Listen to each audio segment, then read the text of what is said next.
কোন গানটা এক্স্যাক্টলি বারিশওয়ালা করেছে সেটা কিন্তু সত্যি নয়, সেটা কিন্তু আমরা জানি না, কিন্তু একটা এক্সট্রাঅর্ডিনারি লিরিসিস্ট কিন্তু এই গানটা লিখেছে। মানে এই গানটা লিখেছে কিনা জানি না, তবে এই সিনেমার ভিতরে গান লিখেছে। ইয়াস, দেশু সাবের ভিতরে গান লিখেছে, ভালোবাসারই মরশুম।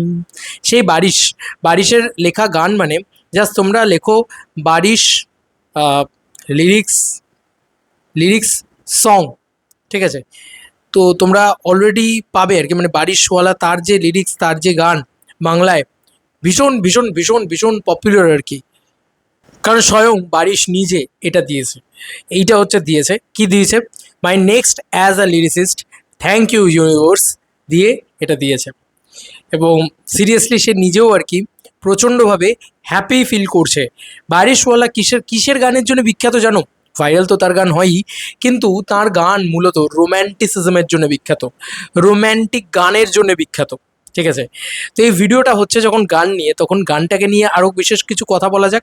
ভালোবাসা সহজে হয় না, আর একবার হলে তাকে ছাড়া যায় না দিয়ে আমরা যে মিউজিকটা শুনতে পাচ্ছি, আমরা একটু শুনি আর একবার নাকি।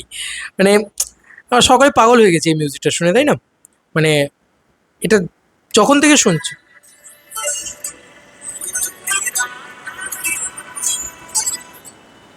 শুরু থেকে শুনি ভাই, নেক্সট লেভেল। মনে হচ্ছে আমি 2010-এ চলে গেছি, এরকম লেভেলের একটা মিউজিক শুনছি যেন। উফ,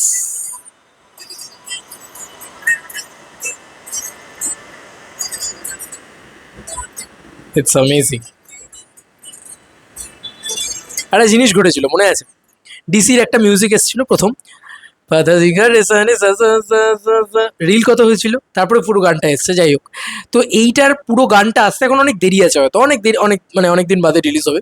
বাট এইটুকু পোর্শনে কত পরিমাণে যে রিল তৈরি হবে, ক্যান ইউ ইম্যাজিন?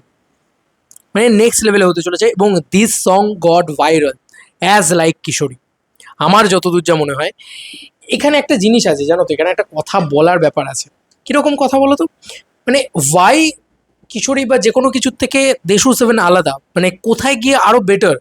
কারণ এখানে বাড়ি বাপ অ্যান্ড বাড়ি মা দুজনে একসাথে আসছে বলা চলে, মানে দেব আর শুভশ্রী একসাথে আসছে বলা চলে।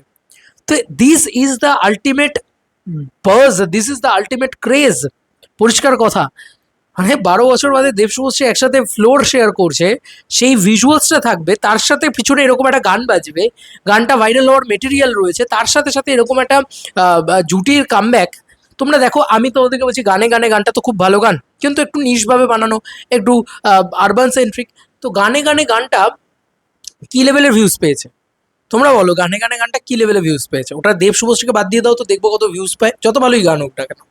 তো that is called Dev Subhashree power.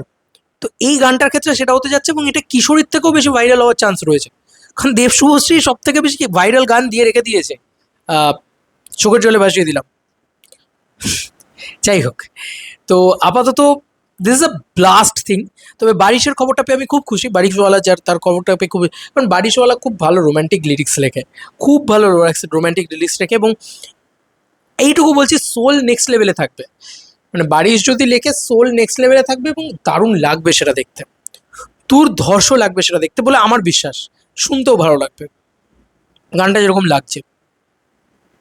Viral হয়ে গেছে কাকা, ভাইরাল হয়ে গেছে। সিরিয়াসলি বলছি, এই গানটা যে কী পরিমাণে রিল হতে চলেছে, কী পরিমাণে ভাইরাল হতে চলেছে, তোমরা কল্পনাও করতে পারছো না। দেব শুভশ্রীর ওল্ড ভিডিও নিয়ে হয়তো এই গানটাকে পেছনে লাগিয়ে দেওয়া হবে, হয়তো হচ্ছে। তো এই ছিল এখনকার মতো ভিডিও। তোমাদেরকে আর কি মতামত ভিডিওটাকে নিয়ে জানিও কমেন্ট সেকশনে। গান নিয়ে এই ভিডিওটা বানালাম, দেশু সেভেন নিয়ে আজকে সারাদিন নানান ভিডিও হতে থাকবে। Bye bye.